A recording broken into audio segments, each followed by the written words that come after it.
La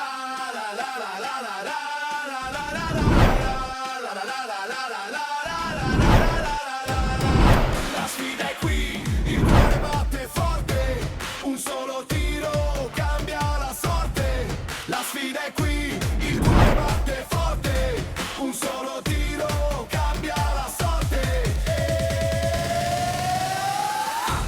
Penalty, il gioco si decide qui. Penalty, emozioni fino all'ultimo sì. Penalty, ogni istante è magia. Penalty, la vittoria è energia. Penalty.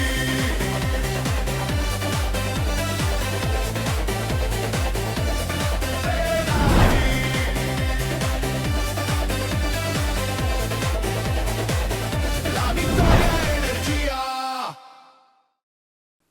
Sportivi di TVM Palermo, ma anche sportivi di 7 Gold, ben trovati anche per questa settimana. C'è l'appuntamento con Penalty, tutto il calcio di cui il calcio vero non parla mai. Parliamo di calcio dilettantistico, Serie D, eccellenza, promozione e prima categoria nell'appuntamento del giovedì sera su TVM Palermo alle ore 21. Con noi ospite in questa puntata il direttore sportivo del San Giorgio Piana, Marco Lo Giudice. Ciao Marco, ben trovato. Grazie per l'invito, è un piacere essere qui con voi. Allora Marco, parliamo di questo San Giorgio Piana, perché diciamolo pure, l'anno scorso avete fatto un campionato bellissimo, complimenti, avete buttato le basi per una continuità anche per questa stagione. Nel frattempo possono già partire le immagini di questa ennesima vittoria interna che vi proietta in una zona, non dico più tranquilla, ma decisamente abbordabile anche per la griglia playoff.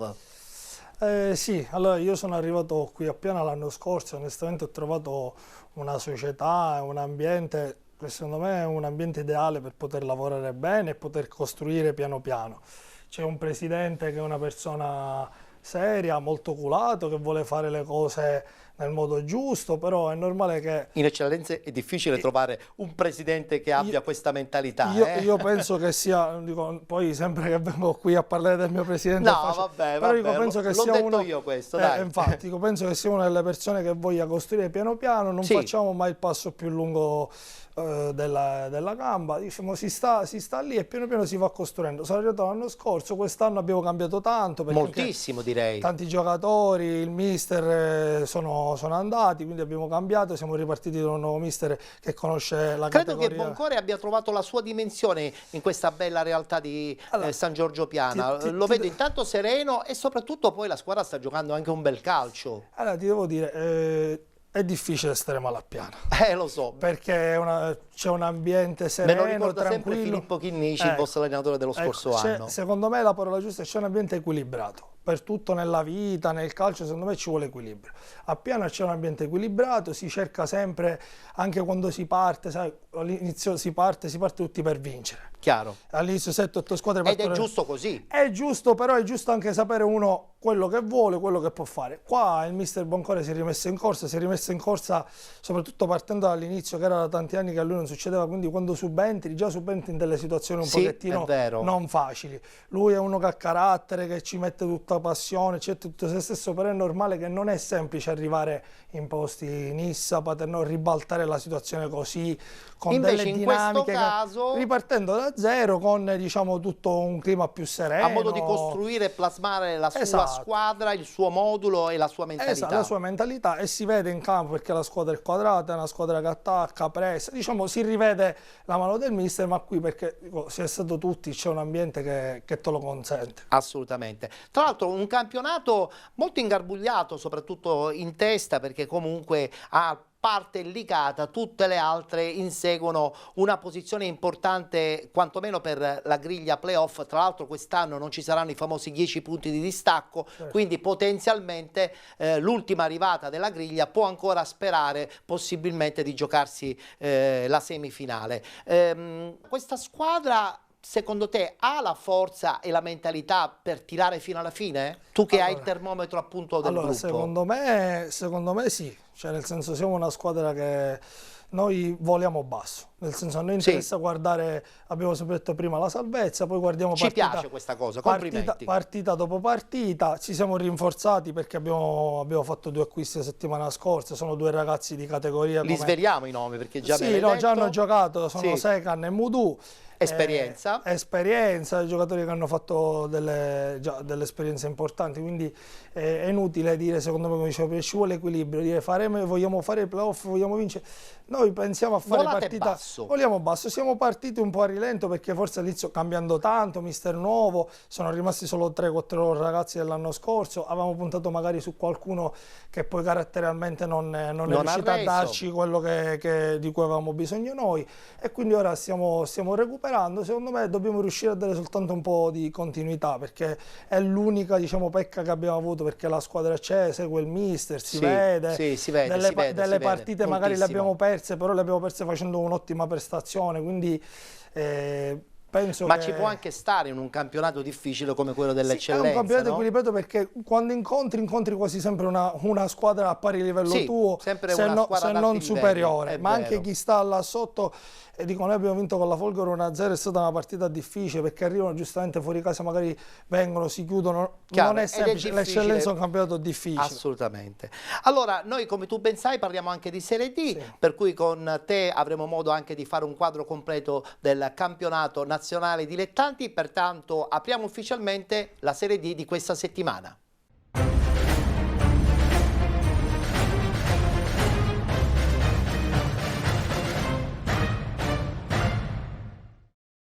È stata una domenica importantissima, soprattutto perché sono arrivate le dichiarazioni fortissime del presidente Luca Giovannone, che si è dimesso ufficialmente da presidente della Nissa e contemporaneamente, più tardi lo sentiremo, ha anche comunicato l'esonero di mister di Napoli. Ma guardiamo i risultati delle partite di domenica. Domenica si è giocata la 14ª giornata, Athletic Club Palermo che vince 2-1 contro la Castrum Favara, San Cataldese batte Gelbison 3-1, Milazzo batte Paterno Calcio 1-0, Regina 1914 batte Città di Gela 1-0, vince fuori casa la Nuova Virtus 1-0 contro la Vibonese Calcio, 3-1 della Ciriale proprio in casa della Nissa, 0-0 tra Ragusa e Messina, pareggio tra San Biase ed Enna Calcio ed infine il Savoia che vince 2-1 contro la Vigor Lamezia. Classifica che vede sempre in testa la squadra campana del Savoia 1908 al primo posto con 28 punti, non molla comunque la Nuova Virtus 27, con 25 si fa di nuovo sotto l'Athletic Club Palermo, 24 per San Biase con la Nis FC e la sorpresa Milazzo, 20 punti Vibonese con 19 Città di Gela, 18 Regina 1914, con 16 punti Castrum Favara e Città di Aciriale, 15 per San Cataldese ed Enna, 14 Vigor Lamezia Gelbison e poi abbiamo il Ragusa con 12, con 9 punti il Paterno Calcio, chiude all'ultimo posto con 7 punti, ma dobbiamo sempre ricordare i 14 punti insomma di penalizzazione il Messina, squadra che secondo me ha tutta la forza per sicuramente ribaltare questa ultima posizione in classifica. Guardiamo anche la schermata del prossimo turno, si ritorna in campo domenica prossima, domenica 7 di dicembre. Athletic Club Palermo Vibonese Calcio, Città di Aciriale Gelbison, Città di Gela Castrum, Enna Calcio Nis FC, Messina Vigor Lamezia, Nuova Virtus Savoia 1908, questo è proprio il big match della domenica, Paterno Calcio Regina 1914, San Biase Milazzo ed infine San Cataldese che giocherà in casa del Ragusa. Voglio iniziare da questo Athletic Club Palermo. Che sorpresa è stata per te questa bella rivelazione palermitana? Ha una squadra indubbiamente di categoria, sottolineiamola questa cosa. Dico, è stata una sorpresa nei risultati. Come società, dico, si conosce, una società strutturata, in grande crescita, ha fatto grandi cose soprattutto in eccellenza ed era normale che anche in Serie D volessero fare bene, però al primo anno devo dire forse nessuno si aspettava di ritrovarla. Beh, una partenza a razzo, diciamolo pure, una grande partenza, secondo me stanno facendo un gran lavoro e soprattutto si sono ritrovati il lavoro degli scorsi anni in eccellenza perché sono arrivati pronti, cioè non è una matricola ma è una società Sì. hanno preso Giorgio Perinetti, c'è Tutto un uomo di dire. esperienza come Giampiero Clemente che conosce la categoria, e poi c'è una società solida che è ripartita secondo me da dei uomini che avevano vinto l'anno scorso, aggiungendo dei tasselli che si stanno dimostrando rendere, secondo me, anche grazie al mister, sicuramente Certo. rendere molto di più rispetto a quello che si potesse all'inizio pensare. Io credo che questo Athletic Club Palermo durerà tantissimo e sarà veramente sino all'ultimo una delle squadre rivelazioni di questo girone. Guardiamoci gli highlights, squadra palermitana che vince in casa del Favara.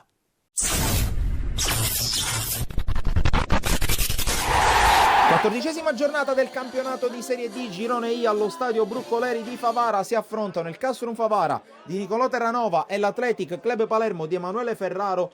I nerorosa, dopo la sconfitta nel recupero contro la Nissa, vogliono mantenere il contatto quantomeno visivo con le zone nobili della classifica. Cerca invece punti salvezza la squadra in completo giallo-blu, ma attacca subito, parte subito forte la squadra palermitana, che sui sviluppi di questa palla inattiva sfiora il palo. Poi Mazzotta arma la corsa di Bonfiglio, il quale arriva sul fondo, mette in mezzo, c'è la respinta della difesa però sui piedi di Bova, che controlla e calcia col sinistro. Respinta di Lauritano in calcio d'angolo. Sul corner che ne segue però ci sono storie tese all'interno dell'area di rigore. Il direttore di gara, il signor Santinelli di Bergamo, vede la sbracciata di Vesprini che viene espulso. Rosso diretto per il numero 3 dell'Athletic Club Palermo, che dunque dopo pochi minuti rimane in inferiorità numerica. Qui dal replay possiamo vedere la sbracciata del difensore nero-rosa, però gli ospiti attaccano ancora e sugli sviluppi di questa azione girata mancina di Zalazar che vale lo 0-1. Qualche dubbio sul punto di ingresso della palla all'interno dello specchio della porta. Esultano gli uomini di Ferraro, sono invece furibondi e vanno a protestare, soprattutto con il secondo assistente, il signor Sintini di Cesena. I giocatori di Terranova, ma nonostante l'inferiorità numerica, continuano ad attaccare l'Athletic Club Palermo. Qui la respinta corta sui piedi ancora di Santiago Zalazar. 2-0, doppietta in pochi minuti. 2-0 è anche il suo numero di maglia, seppur al rovescio rispetto al risultato. Prova a reagire allora il Castrum Favara con questo calcio di punizione messo fuori con i pugni da Greliak. Poi Tripicchio cerca di imbastire un'azione offensiva, Piazza cerca di mettere in mezzo il pallone, Greliak però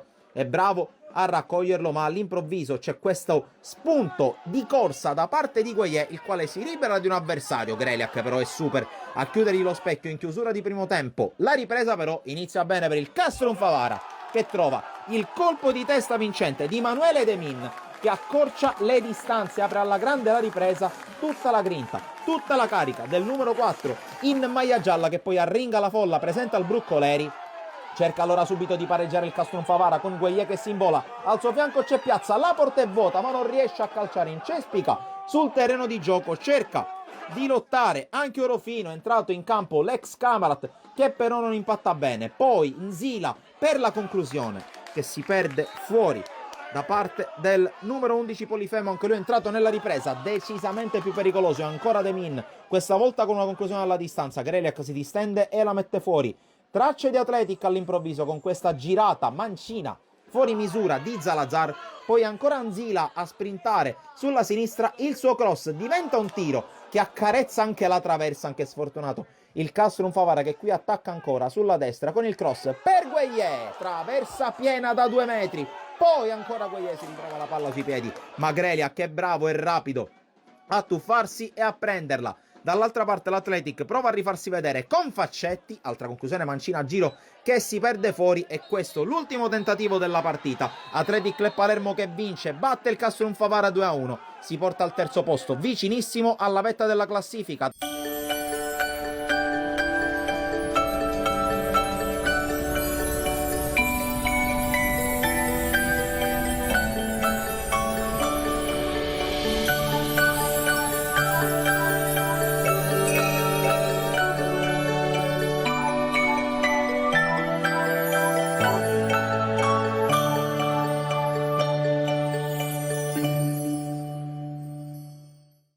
Come potete ben vedere, anche noi di Penalty siamo ormai entrati in piena atmosfera di Natale. Vi ricordo che saremo in onda anche giorno 25 di Natale, quindi noi di Penalty non vi abbandoneremo mai, magari vi porteremo anche qualche regalo sotto l'albero. Voglio proseguire perché adesso devo parlare di questa sorpresa San Cataldese, perché dall'arrivo di Vanzetto questa squadra sembra letteralmente trasformata. Batte in casa la Gerbison, ma contemporaneamente fa vedere forza e determinazione. Credo che in questo momento sia stata una scelta azzeccata, senza nulla togliere a Pidatella, perché aveva fatto fin lì un buon lavoro, però la scelta di Vanzetto è risultata a questo punto azzeccata. Ma ti dico, secondo me sì, nel senso che Mister Piratella nell'ultimo anno e mezzo aveva fatto un gran lavoro, di gara sotto gli occhi di tutti, Sì. infatti era rimasto lì.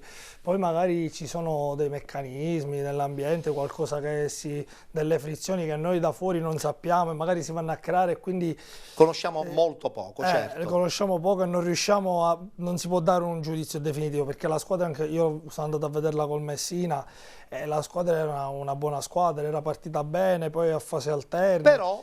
Però non riusciva mai a dare un po' di Ma sai, continuità. Ora secondo me anche quando cambi l'allenatore c'è anche un nuovo entusiasmo. cambia allenatore, hanno all'interno cambiato della anche, magari se sono arrivati dei giocatori, Sì. quindi hanno dato qualcosa in più, però è una squadra giovane, una squadra che gioca dietro con difesa a 3 con 2-2005, Sì, dico sì, sì. Pisciotto e De Rienzo, che sono secondo me 2-2005 Ottimi, forti. ottimi veramente. Poi c'è un mister e un direttore, sono arrivati che conoscono bene la categoria, però dico nulla da levare a Piratella, perché Piratella, infatti. Varello pure conoscevano la categoria e gli anni passati avevano fatto bene, però Assolutamente magari sì. poi si vanno a creare dei meccanismi dove Nuovi equilibri e anche magari nuovi spunti, sì. dove c'è bisogno di cambiare. La scelta giusta è quella che ha fatto ora, si dimostra quella che ha fatto la società, È poi vero. si vedrà a fine anno, però la San Cataldese sempre loro quando vanno in difficoltà, io una pezza Trovano seguo sempre il percorso giusto per modificarsi ormai è in tanti corsa. anni che È vero. fanno la categoria e sanno quando devono modificare, quando non devono modificare, poi magari a volte si prendono delle decisioni, così Sì. si prova E vanno bene. ed è andata penso abbastanza bene. Spero che Guardiamoci continui il così. servizio, una San Cataldese che vince addirittura 3-1 in casa della Gelbison.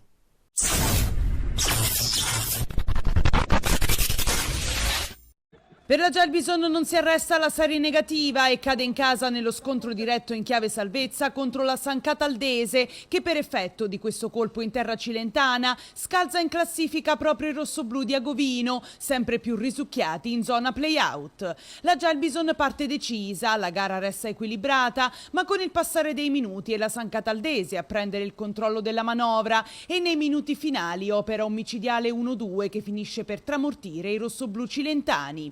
Al minuto 39 infatti, dopo una bella conclusione di Romano che colpisce il palo, sulla ribattuta Di Mino piazza il tapin vincente e poi, dopo soli 5 minuti, il team siciliano trova il raddoppio su punizione con Castro. Nella seconda frazione la Gelbison rischia di subire la terza rete in apertura, ma al settimo una punizione dal limite di Ferreira si stampa sul palo e Zeleschi deposita in rete riaprendo così i giochi. I rossoblù ci provano, ma tutte le iniziative trovano l'attenta retroguardia del team siciliano a chiudere i varchi. Agovino inserisce forze fresche, ma nella parte finale la San Cataldese con Rozzi mette il punto esclamativo al match, regalando la prima vittoria esterna agli uomini di Vanzetto. Nella prossima giornata la Gelbison è attesa dalla trasferta sul campo della Cireale in un altro match che ha il sapore di uno scontro diretto in chiave salvezza.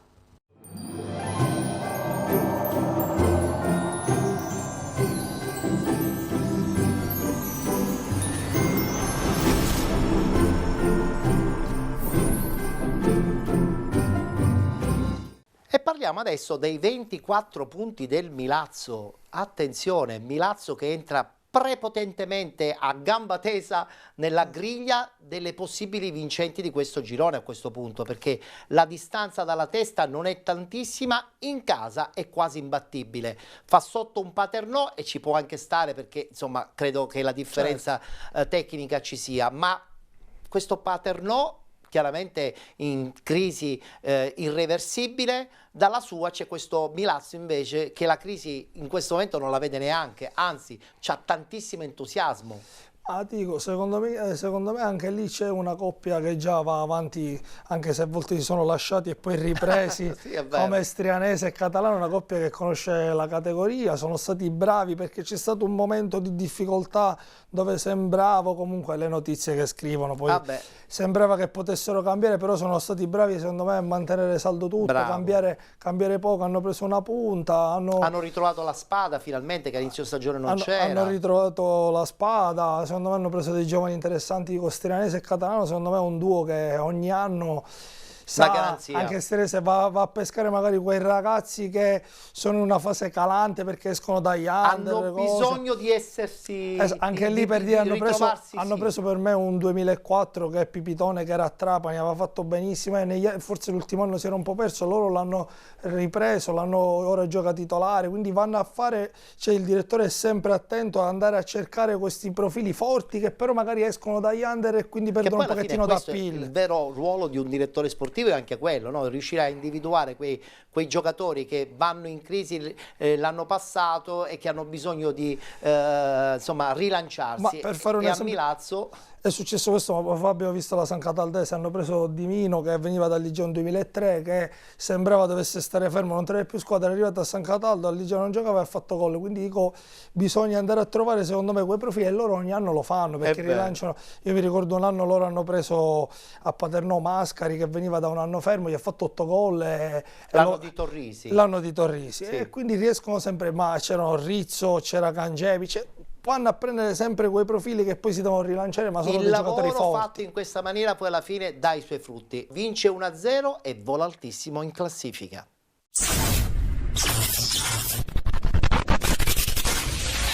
Il Milazzo non si ferma più al Marco Salmeri, arriva la terza vittoria consecutiva, un altro 1-0 questa volta ai danni del Paternò che conferma la squadra di Gaetano Catalano in piena bagarre playoff a sole 4 lunghezze dalla capolista Savoia. La partita si accende subito, i rossoblù spingono forte, Moschella sfiora il palo dopo una rimessa laterale di Franchina, poi Corso impegna Branduani con un destro velenoso da fuori. Il Paternò prova a reagire con un Boulaia che per poco non trova l'angolino con un diagonale insidioso e con un jungling che costringe Mileto a una risposta attenta sul primo palo. Il Milazzo però non arretra, Curiale di testa dagli sviluppi di angolo va vicino al vantaggio. Stessa sorte per la Spada che non centra lo specchio, sempre su azione da corner. Nella ripresa i Mamertini aumentano la pressione dopo il tentativo di La Spada, bloccato centralmente dal portiere. I Mamertini passano al 59esimo quando Corso carica il destro dal limite e fulmina Branduani facendo esplodere di gioia il pubblico rossoblù. Prima rete in campionato per lui e 1-0 Milazzo. Sulle ali dell'entusiasmo i padroni di casa reclamano anche un rigore per un contatto sulla Spada, ma l'arbitro lascia correre. Nel finale il Milazzo tenta di chiuderla senza però cambiare il risultato. Al triplice fischio e tripudio sugli spalti i Mamertini centrano così la quinta vittoria interna, la settima totale in campionato. La squadra sale a quota 24 punti al fianco di Nisse e Sambiase pienamente in corsa per i playoff.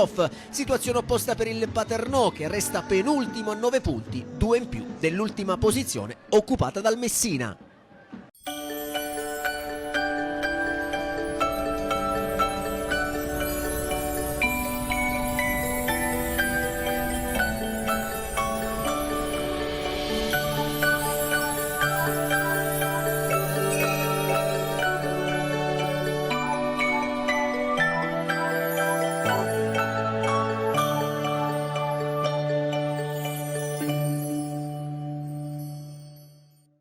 Voglio continuare a parlare di Torrisi perché Torrisi vince una partita difficilissima, giocando anche una grandissima partita contro il Città di Gela. Sentiamo le sue dichiarazioni e poi voglio sentire anche il parere di Marco Lo Giudice.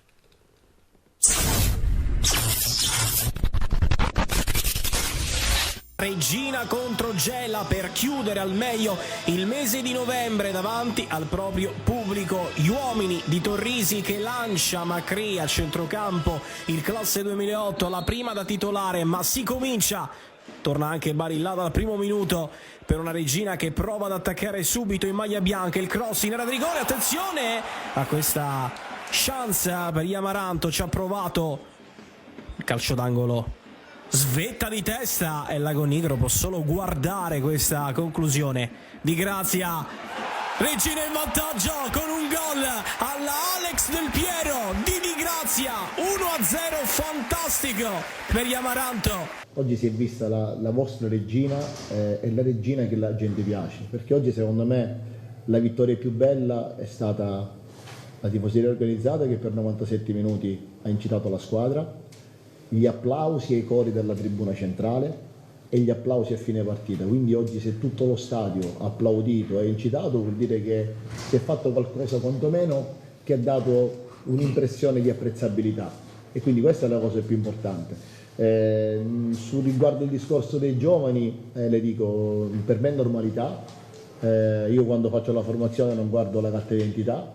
Magri è da 2 settimane che l'ho aggregato in prima squadra, ho visto in questo ragazzo delle qualità importanti. Oggi è stata una scelta tecnica, perché noi nelle partite precedenti una delle nostre difficoltà l'abbiamo riscontrata del non avere l'equilibrio giusto, dettato magari da un centrocampo più consistente sulla fase di non possesso, ne abbiamo avuto filtro, e quindi quanto visto ad Enna, anche naturalmente se non sulla fase di possesso no, ma sulla fase di non possesso, il doppio play che è stato Sarandiella, Ribic ha dato più copertura nelle preventive. Oggi il sostituto naturale per caratteristiche era lui e non Mungo per caratteristiche, o Fofanà però se arrivava nella vera condizione. Il ragazzo l'ho allenato 2 settimane, mi ha dato delle garanzie, ti dico che è stato un ballottaggio, mi sono portato fino a ieri, quando poi ci siamo incontrati in foresteria prima di andare a cena e gli ho detto: Magri, ma se dovessi cadere dal letto stanotte, no? E domani mattina ti mettono gli 11 iniziali, come risponderesti? Scherzando, no? Ho detto: mister, vado a fare quello che so fare, giocare a calcio con serenità, senza nessun tipo di preoccupazione. E lì ho deciso, non avevo dubbi. È un ragazzo che si allena a 1000, che ha delle qualità importanti. Abbiamo scambiato una battuta di scherzo per capire la sua reazione, naturalmente, consentitemela, però diciamo che abbiamo visto qualcosa di diverso oggi, ma soprattutto abbiamo visto la continuità a quello che è stato il DNA di questa squadra, l'atteggiamento di questa squadra.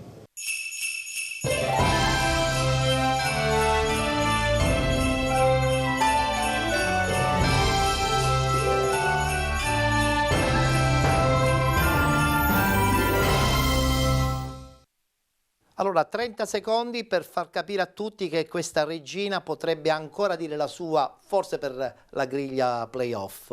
Marco, condividi? Ma penso di sì, anche lì è un campionato quest'anno dove sono tutti vicini, dico, basta riuscire a fare 2 risultati utili di fila per potersi riproiettare, diciamo, nelle posizioni più alte. E poi a Reggio c'è entusiasmo A Reggio adesso, c'è no? entusiasmo, è una piazza importante, i giocatori importanti hanno cambiato, c'è un allenatore che ha carattere, quindi secondo me è quello che serviva. È normale che poi vincere una partita come questa ti può dare morale, se si riesce a dare continuità, con una squadra come la Regina è stata costruita per vincere. E quindi ci può stare. Ci può stare anche che questa nuova Igea Virtus, e nel frattempo possono già partire le immagini, va fuori casa, vince una partita difficilissima contro la Vibonese e sta adesso al secondo posto. Dove può arrivare questa nuova Igea? Ma, che ne guarda, pensi? Io penso che intanto è sempre stata una società che negli anni ha costruito, ha sempre costruito bene ed è arrivata piano piano col tempo ad essere lì dove è arrivata. Quest'anno secondo me hanno fatto 2 scelte, prima come direttore e poi in panchina, che sono 2 che conoscono bene la categoria, che hanno lavorato insieme ad Acireale. Sì. Il mister Sasamar è un mister che comunque ha sempre fatto campionati di vertice. Conosce bene il termometro della Serie D anche. Sono rimasti dei giocatori importanti come Calafiore e Maltese, e secondo me ti danno una base Ossatura importante. importante, senza dimenticare anche Cicirelli e Samachè. Cicirelli e Samachè sono arrivati, però dico già dall'anno scorso c'erano 2 giocatori secondo me come Calafiore che non mi spiego come fino a Quest'anno ha fatto un gol pazzesco. 4-5 anni fa era a Mazzara in eccellenza, ma era un giocatore che già quando era a Mazzara non c'entrava niente con la categoria. È vero. Poi è andato a Dattilo e continuava a non entrarci niente con la categoria. Sì, è vero. E dico, probabilmente finalmente a Barcellona ha trovato il suo equilibrio giusto anche mentale. Sì, ha trovato l'equilibrio giusto, ci sono magari la famiglia lì vicino e tutto, però è un giocatore Aiuta, forte. che conoscono la piazza, una piazza che ha pubblico, una piazza che fa stare bene È i una piazza giocatori. che sta sentendo odore di Serie D, per loro sarebbe uno straordinario ritorno, quindi siamo ben contenti Sì, che possa assolutamente. ambire a questo posizionamento finale, Assolutamente. sempre con grande rispetto nei confronti del Savoia, che Cioè, attualmente vabbè, ma è sono al lì, primo sono lì posto. secondo me lì a lottare tutti, anche loro penso in questo mercato non cambieranno tanto, perché cambiare non è sempre sinonimo di Ma se la squadra sta rafforzarsi, andando bene, però, poi tra l'altro c'è penso equilibrio. che uno o due elementi che possono dare una mano in più alla squadra li metteranno, perché il direttore è uno che è sempre Beh, attento, arriverebbero secondo me dei giocatori che servono non per rompere uno spogliatoio, ma per alzare un po', il tasso pochettino il tecnico tasso anche. tecnico, sì. È vero, è vero. Terremoto, perché domenica dopo la partita il presidente Luca Giovannoni si è dimesso ufficialmente, tra l'altro anche nel consiglio di ieri sera ha confermato le sue dimissioni, ma soprattutto proprio ieri sera, anche un po' inaspettatamente, ha comunicato l'esonero dell'allenatore di Napoli. Sentiamo le sue dichiarazioni.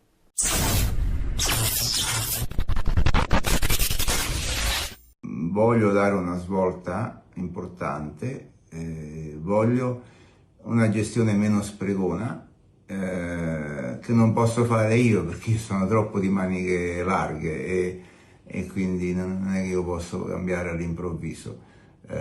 Sono troppo generoso, troppo magnanimo e molti se ne approfittano, quindi metteremo un manager che avrà questo ruolo di fare una gestione più oculata, però ecco, non solo non vado via io come proprietario, non va via nemmeno Savio Ferreri come proprietario e nemmeno tutti gli altri proprietari, anzi mi hanno invitato loro a rimanere, nessuno se n'è andato in questo periodo, questi giorni difficili, mi hanno invitato loro come tutte le tifose e i tifosi a restare, e c'è stato insomma una richiesta diffusa da parte di tantissimi, messaggi, post, chiamate a me e anche messaggi eccetera,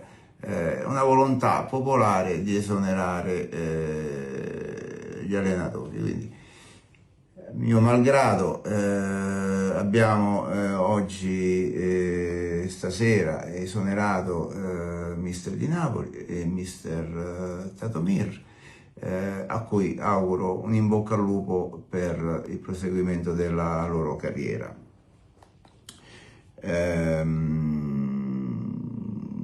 Nei prossimi giorni, da stasera diciamo, da adesso stiamo cominciando a pensare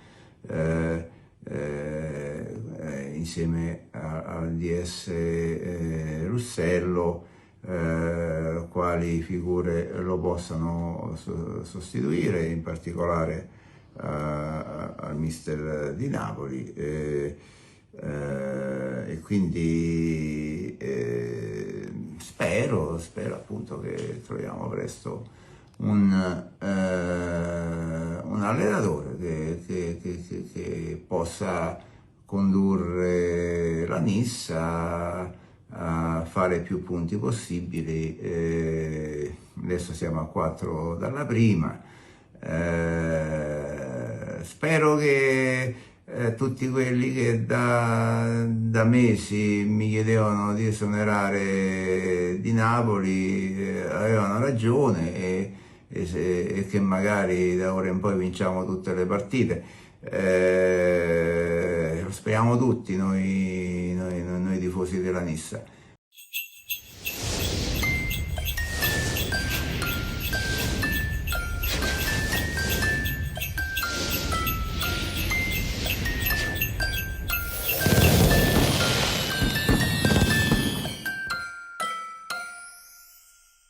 Non vorrei essere nei panni del presidente Luca Giovannoni, Marco, perché in questo momento deve fare una scelta importante, perché anche se ufficialmente non è più il presidente, diciamo che comunque è presente ancora nelle decisioni importanti, è il patron. Che cosa succederà adesso? 30 secondi per rispondere perché siamo un po' in ritardo. Ma ti dico, si parla di Di Gaetano. Sì. Secondo me è uno che C'è è stato... anche Boscaglia. in pole position. Sì, sono due allenatori secondo me diversi, che hanno avuto delle esperienze diverse, sono stati tutti e due all'Anissa, sono apprezzati. Dico, magari Di Gaetano è più uno che conosce negli ultimi anni la categoria, quindi potrebbe dare qualcosa in più per la categoria. Però potrebbe essere il rilancio di Boscaglia, che invece viene da parecchie stagioni di esoneri, per cui rilanciarsi a Caltanissetta potrebbe essere un'ulteriore svolta per la carriera di Boscaglia. Con un ambiente che conosce magari bene dal passato. Però io volevo dire una cosa sul presidente. Dico, in un mondo dove nessuno si prende le responsabilità ed è sempre colpa degli altri. Mi piace quello che stai per dire. A me piace che un presidente va lì e dice quali sono i suoi difetti, che sono dei difetti positivi, perché essere e dice io non posso farlo, perché quindi si prende le sue responsabilità e va a migliorare dove lui magari in questo momento pensa si debba migliorare. Creando nuovi stimoli e mettendosi lui in discussione in prima persona. Fossero tutti così, ma non è così. Dobbiamo voltare pagina perché dobbiamo parlare anche di questo Messina che in casa della Ragusa pareggia 0-0. Nel frattempo abbiamo anche le immagini che accompagnano questa partita. Ragusa che si sta riprendendo da un paio di settimane a questa parte. Non per niente la settimana scorsa è andata a pareggiare a Barcellona Pozzo di Gotto. Quindi l'ossatura di Lucenti sta reggendo probabilmente in uno dei momenti più importanti della stagione, il momento in cui non devi troppo allontanare la zona salvezza e cercare di fare punti il più possibile. Ma ti dico, secondo me hanno fatto una scelta coraggiosa con un allenatore che aveva fatto bene in eccellenza, però magari negli ultimi anni non aveva fatto la Serie D. Fanno delle scelte sui giovani, guardano ai giovani senza spendere tanto, perché sanno che il loro budget magari può essere quello, non fanno promesse, non fanno niente, hanno creato una squadra piena di giovani, ho visto a sprazzi anche nelle altre azioni, giovani ma che giocano anche bene. E corrono tantissimo. Corrono, hanno giovani di qualità, non hanno solo giovani, hanno giovani di qualità, hanno fatto secondo me delle scelte ottime per quello che era il loro obiettivo. Ovviamente non poteva essere vincere il campionato, però secondo me sono in perfetta linea. Poi hanno dei giovani interessanti, secondo me hanno un 2006 il difensore Mancino Prestigiacomo, che sono dei giocatori che piano piano secondo me faranno strada. Io mi inchino alla tua conoscenza dettagliata dei giocatori. Io ho memoria, ma se devo essere sincero è la prima volta che il mio ospite conosce tutti i giocatori uno per uno e questo dimostra la grande preparazione, quindi complimenti ancora. Senti, dopo Ragusa-Messina che è finita in parità, è finita in parità anche Sambiase-Enna Calcio. Anche l'Enna comunque ha parecchi giocatori giovanissimi, anzi l'ossatura di Passiatore è proprio formata da giocatori giovani che vogliono mettersi in mostra. Sì, secondo me anche lì hanno fatto delle scelte, magari c'è stata un po' di confusione perché all'inizio si era partito, anche c'era il direttore Lomonaco che dava una mano, sono arrivati sembrava che il percorso doveva essere diverso. Sì, sembrava che doveva essere diverso, però poi sono arrivati, ci sono i due fratelli che non mi ricordo il cognome, sono tutti e due centrocampisti d'attaccante, sono forti, per me sono giocatori di categoria forti. Anche i due ragazzi di colore fortissimi. I due ragazzi di colore, sono arrivati loro, è arrivata gente dal Palermo, dalla Primavera, gente che per me sono giovani forti, quindi queste società è bello che secondo me è giusto non fare sempre delle dichiarazioni, fare con quello che si può fare e che si sa inizialmente che si può mantenere, perché sennò poi diventa difficile, si gioca sui sogni dei ragazzi. Invece queste società fanno quello che possono fare e lo fanno bene. Tra l'altro in questa maniera i ragazzi prendono minutaggio che serve poi magari per il proseguo della loro carriera. Chiudiamo con questo Savoia. Allora, veramente in maniera velocissima mi devi dire se questo Savoia è veramente a questo punto la squadra da battere in questo girone I del campionato di Serie D, perché alcuni storcono il naso. No, ti dico, secondo me non la squadra da battere, è una delle 3-4 squadre che lotterà fino alla fine per vincere il campionato.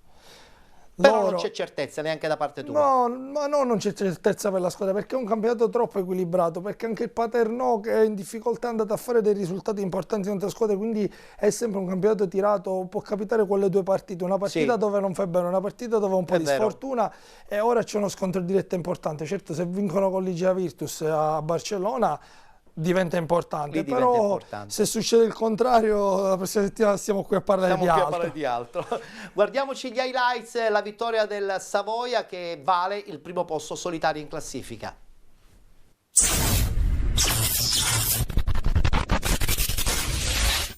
L'importante è vincere, quindi va bene così. Voglio soffrire fino a maggio quando sarà, però voglio arrivare all'obiettivo che ci siamo prefissati. I primi 20 minuti secondo me c'è stata non una squadra, ma una super squadra in campo e purtroppo lì pecchiamo perché abbiamo avuto 4-5 occasioni da gol per poterla già portare a casa e non riusciamo a raccogliere purtroppo il gioco che esprimiamo, il gioco bellissimo, fantastico, e non riusciamo a concretizzare. Siamo passati in vantaggio, logicamente quei ritmi non li puoi tenere tutta la partita perché sarebbe assurdo, sono ragazzi che si stanno allenando da tanto tempo, quindi tanti sacrifici, tanti viaggi perché poi andare in Sicilia, tornare, fare la rifinitura e tutto il resto, quindi sono ragazzi che sono allenati ma non possiamo pretendere poi che hanno questi ritmi tutta la partita.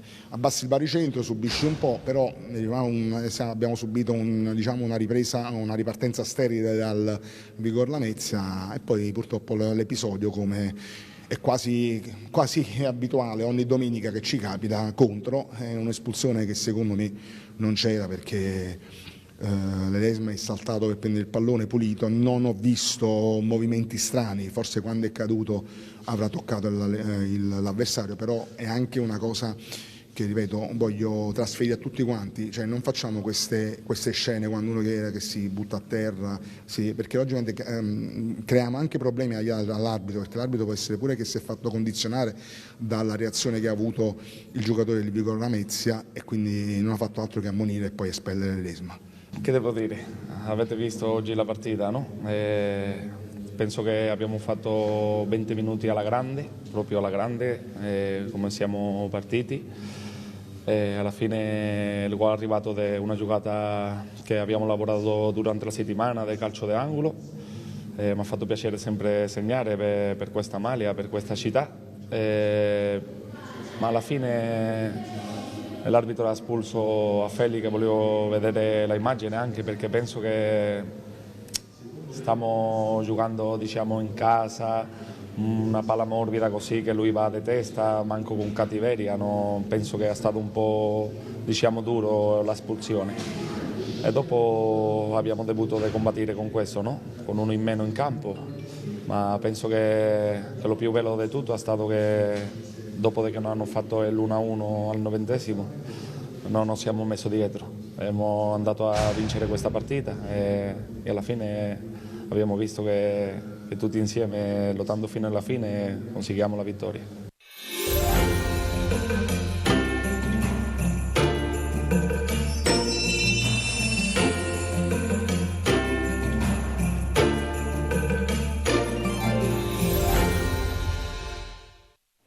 L'atmosfera di Natale ormai ci coinvolge tutti, a noi di penalty, però adesso ci dobbiamo fermare, c'è la pausa pubblicitaria, subito dopo parleremo dei 2 gironi del campionato di eccellenza. Non scappate da questa frequenza.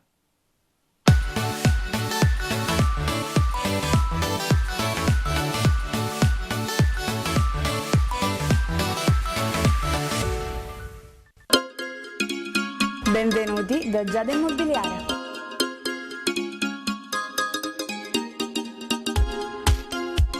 La professionalità come punto di partenza, la qualità dei servizi come riferimento essenziale. Tutto questo è Giada Immobiliare di Giuseppe D'Antoni.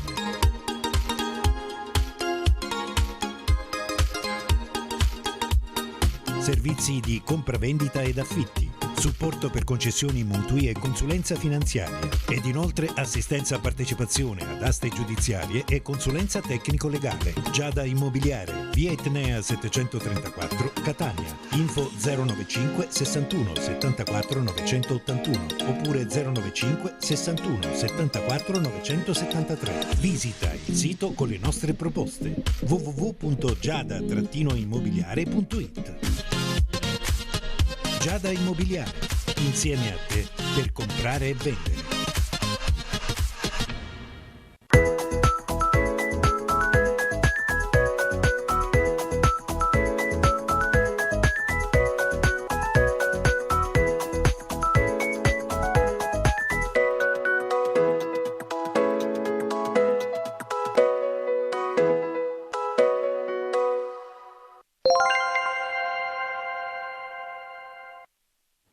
Eccoci di nuovo insieme, sportivi di TVM Palermo, ma anche di 7 Gold. Siete con Penalty, la puntata del mercoledì per parlare di Serie D, ma per parlare anche di eccellenza. Pertanto apriamo ufficialmente i battenti con i 2 gironi ed iniziamo con il girone A.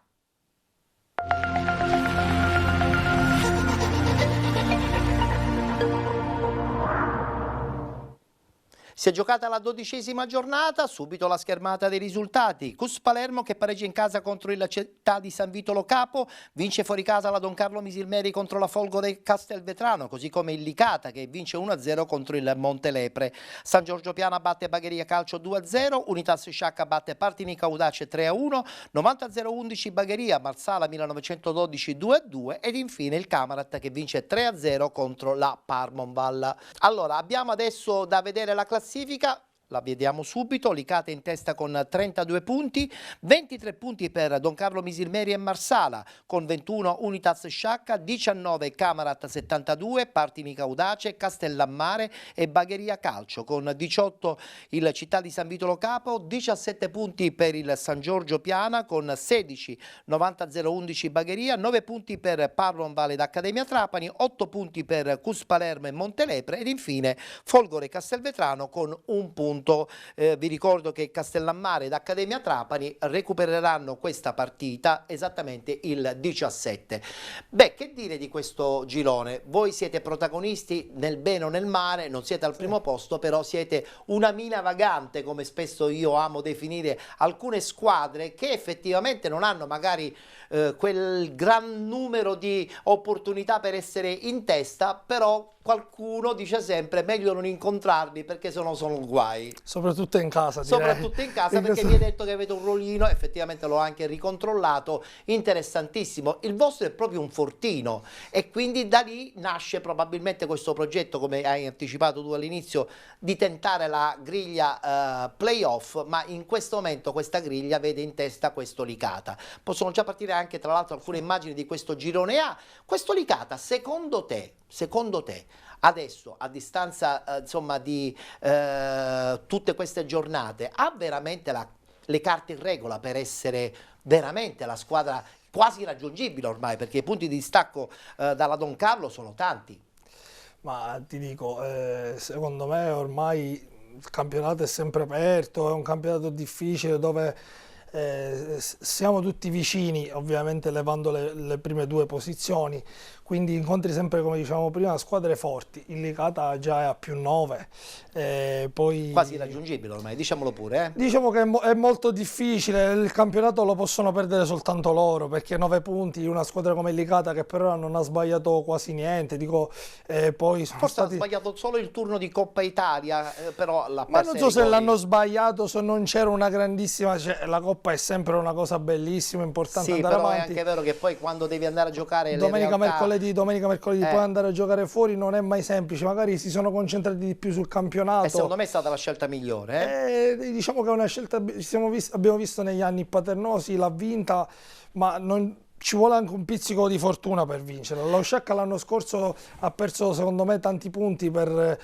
andare avanti in Coppa, poi giustamente incontri una squadra anche più forte e non riesci a fare quello che dovevi fare e la tua in stagione difficoltà. Si conclude lì. Tra l'altro questo Sciacca che vince una partita non facile contro il Partinica Audace, che comunque rimane anche una forza importante di questo girone.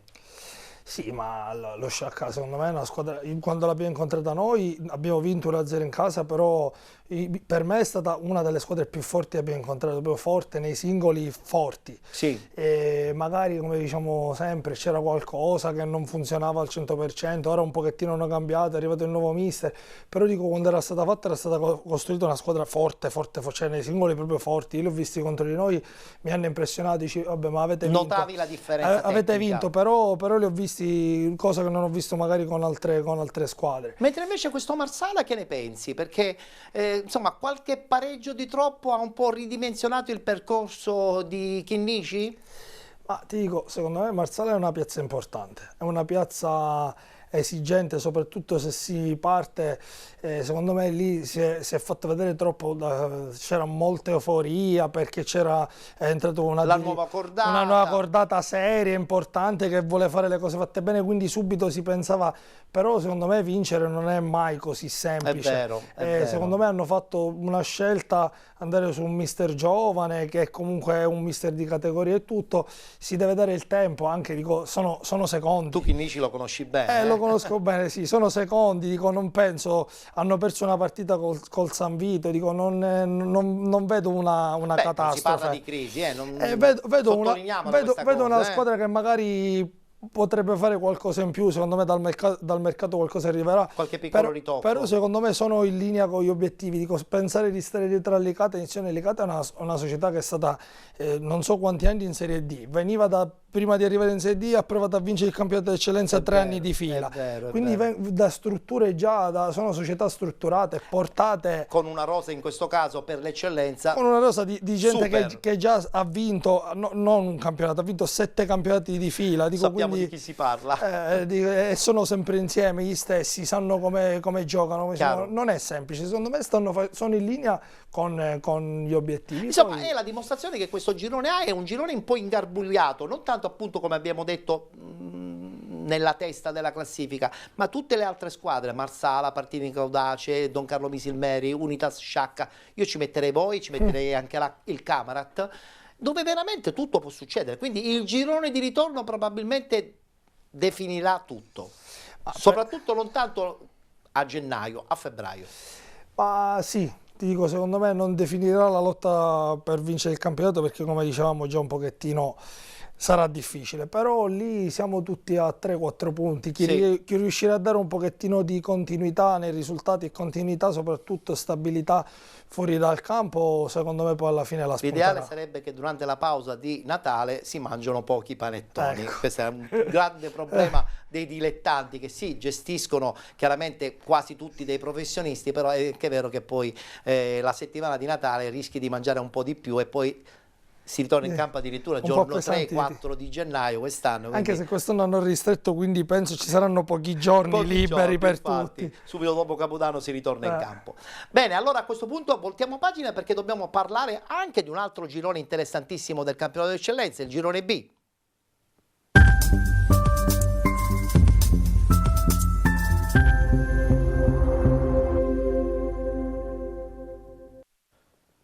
Anche qui si è giocata la 12ª giornata, guardiamo subito chiaramente i risultati di domenica con la vittoria del Gioiosa 4-0 contro la Leonfortese, Giarre Calcio Nebros 1-1, vittoria della Leonzio contro il Rosmarino, così come a sorpresa, ma credo anche abbastanza meritatamente, i 3 gol del Modica contro il San Fratello Acquedolcese. Vince anche fuori casa il Messana 66 contro l'SC Palazzolo, pareggio dell'Atletico Catania 94 Via Grande contro il Niscemi, vince il Calcio Avola 49 contro il Melilli 2-0 ed infine il Vittoria, che ritorna ad essere secondo me una squadra a questo punto molto animata, che vince contro il Mazzarone Calcio 2-1. Classifica che vede a questo punto sempre la conferma del duo Avola-Modica, però è anche vero che il Messana continua a vincere, tra poco parleremo anche dell'esonero del mister del Messana. Guardando la classifica troviamo a seguire con 24 punti l'Atletico Catania 94 Via Grande, con 22 vittorie il Leonzio, con 19 il Gioiosa, con 18 il Mazzarone,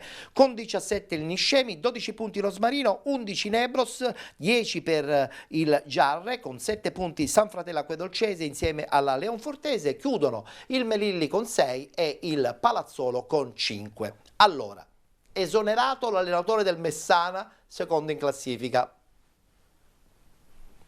Che dire? Secondo me non c'è molto da dire. Diamo il benvenuto a Benuto, che è il nuovo allenatore, ci mancherebbe. Secondo me non c'è molto da dire, non conosco la situazione. Non però si riesce a capire. Certe volte io oggi ho visto, l'altro ieri ho visto un articolo del girone H di Serie D della Scafatese prima, con 0 sconfitte, 4 punti sulla seconda, hanno esonerato l'allenatore. Su certe cose non si riesce a capire. Ci sono delle dinamiche interne che secondo me non si possono commentare, perché dico, il Messana neopromossa terza in classifica.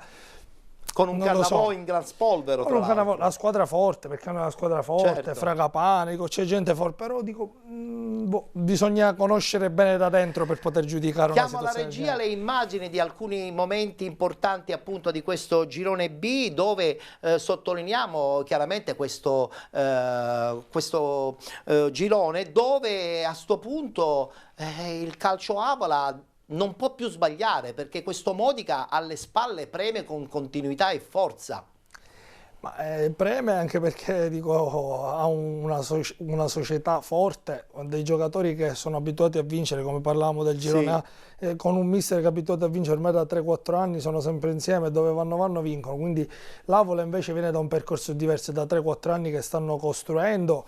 Ci sono arrivati col tempo, quindi sono due percorsi secondo me nettamente differenti. Non sarà facile, però non mi aspettavo neanche a questo punto riuscisse a tenere così, perché sai, quando sei incalzato così da una squadra come il Modica ci sta che anche la pressione ogni tanto si fa sentire, loro invece riescono a tenere... No, sono tranquilli, sono consci che probabilmente toccare la Serie D vuol dire anche cambiare poi mentalità, anche per la prossima stagione, ma credo che sia una società pronta anche per questo. Ho avuto modo di seguire il loro trend di crescita. Secondo me hanno un allenatore, i ragazzi dell'Avola, interessantissimo, che è Attilio Sirigu, di cui sentiremo prestissimo parlare, perché mette bene la squadra in campo. Ho visto che è una squadra veramente che gioca sulla velocità, sulle doppie palle, è veramente una squadra interessante. Ma secondo te, tra queste tre squadre, quindi abbiamo detto Modica, Avola e Messana, questo Atletico Catania 94 Via Grande può veramente tentare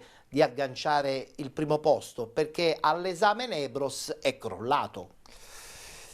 Dico, lì secondo me c'è un allenatore che è un allenatore veramente forte. È un amico, lo dico, non c'è problema. Dico, quindi secondo me ha un'esperienza tale da poter, stavano facendo grandi cose, poi magari le ultime 2 o 3 giornate anche una questione, non conoscendo bene, di organico, può essere, dico, c'è una squadra forte, però magari avere una rosa lunga in dei momenti può darti una mano, perché gli allenatori, ci sono allenatori bravi che riescono a dare continuità e tutto, però poi ci sono dei momenti, dei cali, succede quando non hai il ricambio, rischi giustamente poi di soffrire. Sono delle partite che ti levano, magari vedi un pareggio, una sconfitta, ti levano un po' di entusiasmo e diventa un po' più difficile, però secondo me è una squadra che per i playoff lotterà sicuramente, sia per l'organico, per la società e per il mister che hanno, che è sempre abituato a fare bene. Senti, per chiudere su questo girone, Vittoria? Che succede a Vittoria? Nuovo allenatore, qualche nuovo innesto, giocatori secondo me anche di categoria superiore, seppur avanti con l'età, però è anche vero che Vittoria in questo momento deve solo rincorrere e non può sbagliare. Diciamo che Vittoria ha un'impostazione importante, però secondo me non sarà facile. Non sarà facile. Cioè, perché qui parliamo che devi quasi vincere sempre. Sei obbligato, per riuscire saranno sicuramente, perché una squadra forte farà per me i playoff senza dubbio. Beh, questo anch'io credo. Però rincorrere sempre in una piazza importante come Vittoria, rischi di scoppiare poi. Non è facile, magari riescono a farlo, però se il Modica e l'Avola la tengono come stanno tenendo, diciamo che è quasi impossibile. È vero. Allora Marco, abbiamo concluso la nostra puntata, devo di nuovo farti i complimenti. Grazie. Perché veramente preparatissimo sui dettagli, sui giocatori, sui nomi. Ho studiato a casa. Bene. Ti sei preparato per venire a penalty? No, so della tua esperienza, quindi sono piacevolmente sorpreso in positivo e sono contento di averti avuto ospite, perché veramente hai allargato al di là dell'eccellenza il tuo percorso anche qui in studio, perché hai parlato in maniera dettagliata di un campionato che è sempre molto difficile, quello della Serie D, no? Perché ogni anno ci sono nuovi società che si mettono in gioco, allenatori che saltano, allenatori che arrivano, un girone I che, come tu ben sai, secondo me è una C2, né più né meno, perché gli investimenti sono esagerati, no? Allora voglio concludere con gli ultimi 30 secondi che dedico al San Giorgio Piana, la squadra dove tu quest'anno stai disputando un campionato secondo me importante. Sotto vedo un certo ottimismo, quantomeno per raggiungere i playoff, e noi te lo auguriamo. Grazie. Ma cosa si augura lui invece nel 2026, Marco Lo Giudice? Ma mi auguro intanto di raggiungere gli obiettivi col Piana che ci siamo prefissati, perché c'è, come dicevo, una società, un presidente serio che non ci fa mancare mai niente e nel momento del bisogno siamo in un momento in cui potevamo anche evitare di andare a fare degli innesti di spessore, cose, perché comunque siamo in una situazione tranquilla. Sono arrivati i ritocchi. E sono arrivati, il presidente quindi ci accontenta, anche lui è un vincente, uno che vuole vincere, abituato, è partito dalla seconda categoria, ogni anno ho vinto Sì, sempre, è vero, quindi è vero. anche l'anno scorso da neopromossa, dico, siamo stati, questo è un dato che non si sa, siamo stati i migliori come punteggio a livello nazionale come neopromossa, come matricola, neopromossa, bene. storicamente, quindi diciamo è uno che ambisce sempre ad alzare il livello. E questa è una cosa positiva, no? Diciamo che l'obiettivo è quello di pensare partita dopo partita e poi nel 2026 di ritrovarci magari a essere soddisfatti dei nostri obiettivi e riprogrammare sempre a Piana, perché secondo me si può fare un gran lavoro. Piano piano stiamo crescendo, l'anno scorso abbiamo fatto delle cose anche extra campo, dico di mettere dei tasselli per... Mi piace questo percorso che ha un gradino alla volta come obiettivo. Step by step, diciamo, di mettere delle cose che fanno capire anche all'esterno che siamo in eccellenza non per caso, ma perché andiamo sempre migliorando. Benissimo, allora in bocca al lupo per questo 2026, Grazie, che tutti i vostri progetti possono andare in porto e speriamo di rivederci presto a questo punto, perché la tua competenza mi piace all'interno di Penalty. Grazie mille, quando vuoi sempre a disposizione. Benissimo, grazie. Grazie dunque a Marco Lo Giudice, direttore sportivo del San Giorgio Piana, che disputa il campionato di eccellenza Girone A. Noi chiudiamo qui la nostra puntata di Penalty. Vi ricordo che siamo in onda anche in replica alle 19:20 sul canale 15 del digitale terrestre di 7 Gold, mentre domani alle 21 ci sarà lo spazio dedicato al campionato di promozione, ma anche al campionato di prima categoria, e ci sarà una puntatina anche sulle 2 partite di Coppa Italia del campionato di eccellenza. Grazie per essere stati con noi, appuntamento a domani.